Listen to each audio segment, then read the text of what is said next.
La non-violence est une revendication de sens dans un monde que l'injustice, la misère et la guerre rendent insensé. Elle est un témoignage d'espérance. Face à l'injustice, l'oppression et l'agression, en quoi la non-violence est-elle une action? À quelles conditions est-elle porteuse de sens? Je suis Naounou Daleba, responsable de la justice sociale, spécialiste de la lutte non violente et de la mobilisation communautaire. Dans ce monde de plus en plus violent, un monde où nous ne nous battons pas à armes égales, et la non-violence est l'arme la plus indiquée à double titre parce que elle est porteuse d'espérance et elle permet d'éviter, d'humilier l'adversaire et d'atteindre ses objectifs tout en évitant toutes les conséquences qu'on pourrait imaginer que la lutte violente pourrait apporter. Daleba, vous êtes spécialiste de la lutte non-violence. On dit que la première forme d'action non-violente ouverte consiste à faire apparaître l'injustice au grand jour. Quelles sont quelques injustices que vous avez fait paraître au grand jour en Côte d'Ivoire? Oui, merci, elles sont nombreuses. Je peux donner quelques injustices qui, pour moi, m'ont marqué et me poussent aujourd'hui à continuer de me battre. La lutte contre le projet de la centrale à charbon, parce que cela a nécessité plusieurs années de mobilisation,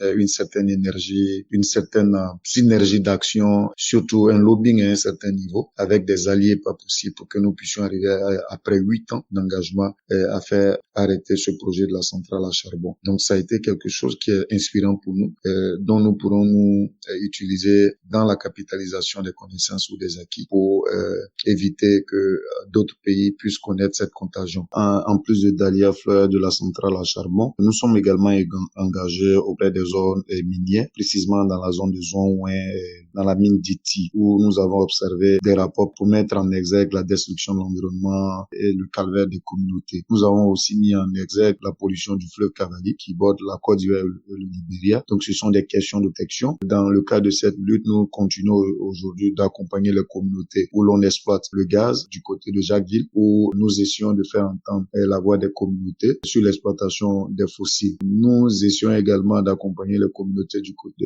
de Saint-Grobo, là où il y a un barrage hydroélectrique, pour montrer également que toute industrie, tout extractivisme doit tenir compte aussi des communautés. Voilà ce que nous faisons dans le cadre de la lutte contre les changements climatiques. Et n'oublions pas, nous faisons de l'agroécologie paysanne notre fer de lance dans la lutte contre les changements climatiques. Car pour nous, cette agriculture permettra de restaurer les sols et permettra d'éviter les grandes émissions de gaz à effet de serre. Et donc, à travers notre bootcamp Yalitia qui s'organise sur toutes les vacances, nous essayons de former les communautés, plusieurs milliers de communautés à cette pratique agroécologique qui respecte la biodiversité, qui protège la biodiversité.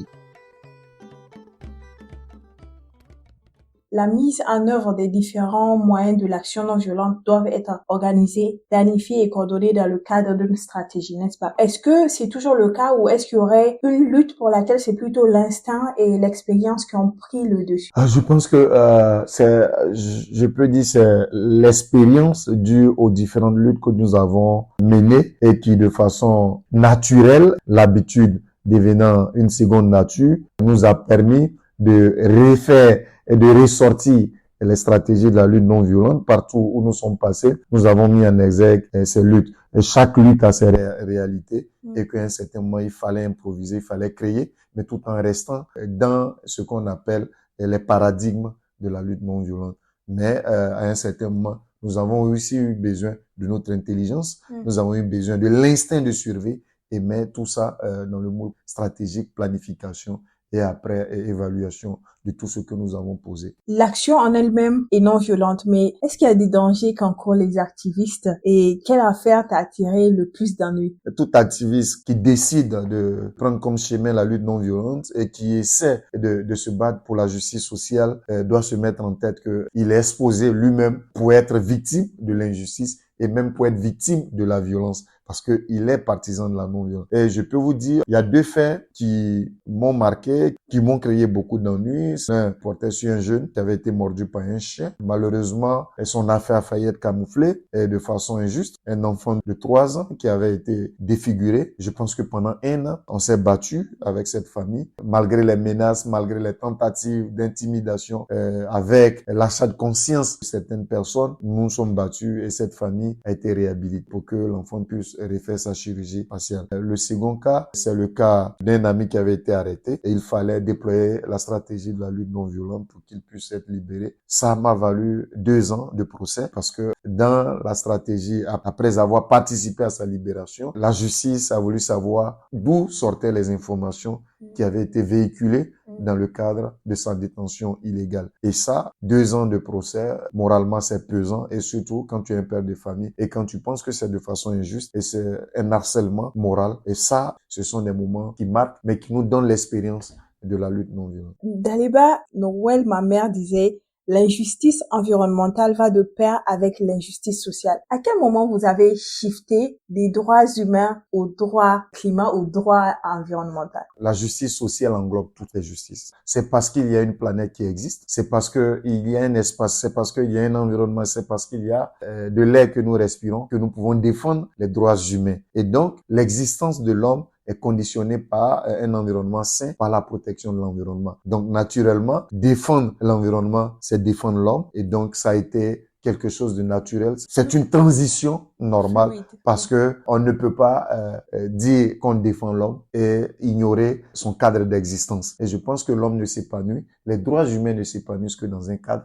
aussi protégé, aussi défendu. T'es passé à plein de reportages. T'es passé dernièrement dans un reportage de TV5 Monde. D'ailleurs, on mettra le lien en description de cet épisode, où tu disais avoir renoncé à travailler pour des multinationales pour défendre la biodiversité en promouvant l'agroécologie. Et dans ce reportage, tu racontais ton engagement. Je t'ai aussi connu sur la campagne de lutte sur un projet de protection de dahlia fleurs. Comment ça s'est finalement passé? Raconte-nous. Oui, effectivement, comme je le dis, pour la première question, je suis spécialiste, je suis chercheur, géographe, géoéconomiste. J'ai eu un 2A en géographie économique. Et d'ailleurs, j'ai préparé une thèse sur les multinationales agro-industrielles. Et donc, ma spécialité, c'est la géoéconomie. Ce sont les multinationales et leur impact sur notre société et de façon sociale, économique, spatiale et environnementale. Et je pense que c'est pendant ma recherche et avec mes contacts avec les multinationales que j'ai découvert le côté l'iceberg, la face cachée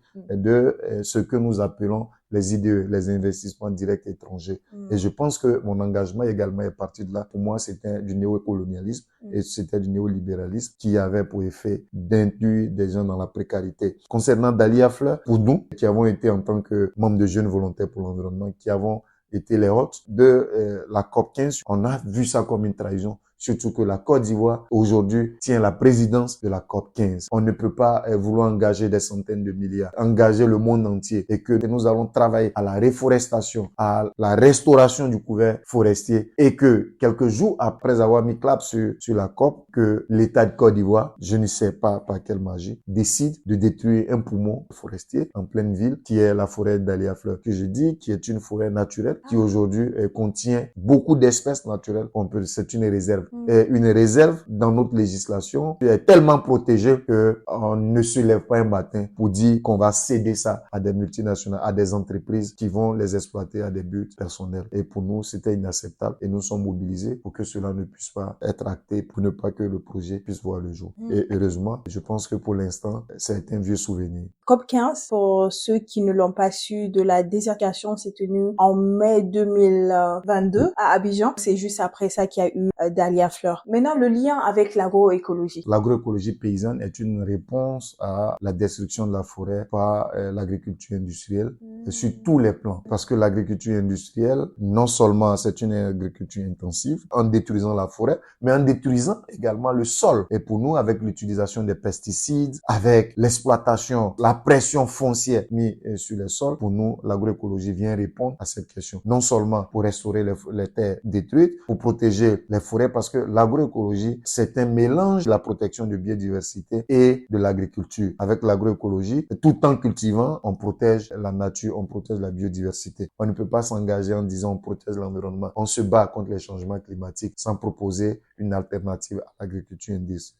Aujourd'hui, l'alternative, c'est l'agroécologie paysanne. Daliba, tu as duré dans le milieu de l'activisme et du changement climatique. Comment les organisations de la société civile devraient aborder ce travail pour être plus efficaces? Il y a deux choses fondamentales. Il y a la formation, parce que je pense que les ONG ne doivent pas rester à l'étape de critique, mais doivent avoir un quotient intellectuel, doivent posséder des connaissances, doivent être des spécialistes dans ce domaine pour faire des contre-propositions, pour proposer des alternatives à ce qu'on voit. C'est important parce que les ONG sont vues comme des personnes ou des organisations qui critiquent. Or, aujourd'hui, il faut passer à l'étape de la proposition après des critiques, à l'étape de l'alternative. Et il faut surtout passer à l'étape de la connaissance acquise et de la capitalisation des connaissances. Et je pense que c'est important pour les ONG. Ça mettra les ONG à un certain niveau de responsabilité et de considération, vu qu'aujourd'hui, les ONG jouent un rôle primordial dans l'accompagnement des gouvernements et dans la connaissance des réalités des populations. On voit de plus en plus des organisations de la société civile partir et participer aux conférences internationales, que ce soit climat, biodiversité ou désertification. Est-ce que tu trouves que l'apport de ces organisations est déjà palpable ou est-ce que nous tous sommes vraiment efficaces dans notre participation aux conférences? Je pense que leur apport est mitigé, mais il y a un effet plus réconfortant, c'est de comprendre et d'avoir des arguments pour aujourd'hui proposer des alternatives vis-à-vis des rencontres internationales pour nous, qui sont des rencontres de bling-bling, des rencontres où le lobbying du capitalisme joue un rôle important. La présence des ONG est aussi une présence pour montrer que des ONG existent et que elles essaient de jouer leur rôle. Elles essaient de jouer des plaidoyers parce que il faut le noter lors de ces rencontres internationales. Les ONG ne sont que des spectatrices et des ONG ne peuvent faire que du plaidoyer ou du lobbying, ne sont pas invités à la table de négociation ou de discussion. Mais c'est quand même important de comprendre les enjeux, d'être là et de montrer et de forcer parce que, comme on l'a dit, il faut toujours continuer de se battre pour qu'un jour, on nous ouvre les portes des discussions et qu'on nous ouvre la place et qu'on nous mette autour de la table. Et cela passe également par notre présence accrue, non pas pour faire du bling-bling, mais pour montrer que nous voyons ce qu'ils font et que nous sommes conscients que l'enjeu, ce n'est pas seulement des discussions, mais l'enjeu, c'est d'agir et de protéger notre planète contre le réchauffement tout azimut. Les effets de ce changement climatique se ressentent différemment dans différentes régions du monde. Quels sont les impacts des changements climatiques que tu vois dans les communautés que tu fréquentes et comment cela affecte la base? Je peux dire aujourd'hui, ce sont les avancées de la mer. Aujourd'hui, les pêcheurs ne peuvent plus avoir du poisson comme ils le faisaient parce que aujourd'hui, les côtes ont avancé, le poisson va de plus en plus loin à cause du réchauffement climatique et ils n'ont pas de moyens pour aller pêcher en haute mer. C'est une conséquence naturelle. Le dérèglement climatique fait que les saisons ont changé. Aujourd'hui, nos parents regardaient les saisons pour cultiver. Ce n'est plus possible. Avec l'avancée, la destruction de la forêt, avec l'avancée du désert, ça devient de plus en plus difficile d'avoir des terres et qui puissent nous apporter une agriculture qui puisse répondre, comme je le dis, aux besoins. Il y a des effets néfastes sur également notre environnement, notre durée de vie. Ça affecte notre santé. Avec les communautés qu'on visite, il y a cette réalité. Et les communautés qui vivent en milieu marin subissent de plein fouet les conséquences des changements climatiques. Je peux citer la Oukmanda, où le village a totalement disparu sur l'avancée des mers. C'est du côté de Grand Laou. Bassam aujourd'hui, même avec cette pluie, l'eau est sortie de la mer, a occupé toutes les voies de Bassam. C'est une réalité que nous savons, que nous vivons et que les communautés vivent au quotidien. Merci Daliba. On va passer à la seconde partie de l'interview où je vais te lire quelques sagesses que je suis sûre vont te plaire. La différence entre le possible et l'impossible se trouve dans la détermination. Gandhi. Dans toute science, il y a le référent ou le référentiel. Gandhi est celui même qui est l'image de la foi, l'image de la détermination. Quand on sait l'époque de son acte durant la marche du sel, Gandhi avait foi et il pensait que se battre pour obtenir l'indépendance des Indiens à travers la marche du sel n'était pas impossible. Pour lui, l'action détermine les résultats. Il l'a fait et aujourd'hui, on voit l'Inde compter parmi les pays les plus émergents, les plus importants de notre planète. Nous savons douloureusement par l'expérience que la liberté n'est jamais donnée volontairement par l'oppresseur. Elle doit être exigée par les opprimés. Martin Luther King. Oui, l'oppresseur est dans son rôle parce qu'il jouit de la souffrance de l'opprimé. Et donc, c'est à l'opprimé de se révolter, c'est à l'opprimé de montrer qu'il souffre, c'est à l'opprimé de dire qu'il est un être humain. La réponse à l'oppression ne viendra pas de l'oppresseur, mais viendra de l'opprimé parce que c'est celui qui vit cette oppression dans sa chair, dans sa tête et dans sa vie quotidienne. Tu vas aimer celle-là. Thomas Théodore Sankara. La maladie ne se guérit point en prononçant le nom du médicament, mais en prenant le médicament. Les résultats ne viennent que par l'action. Seule l'action détermine les résultats. Sankara était un homme d'action. Il était un homme de terrain. Il pensait que on pouvait changer le monde et on peut changer le monde par l'action et non pas par le verbe seulement.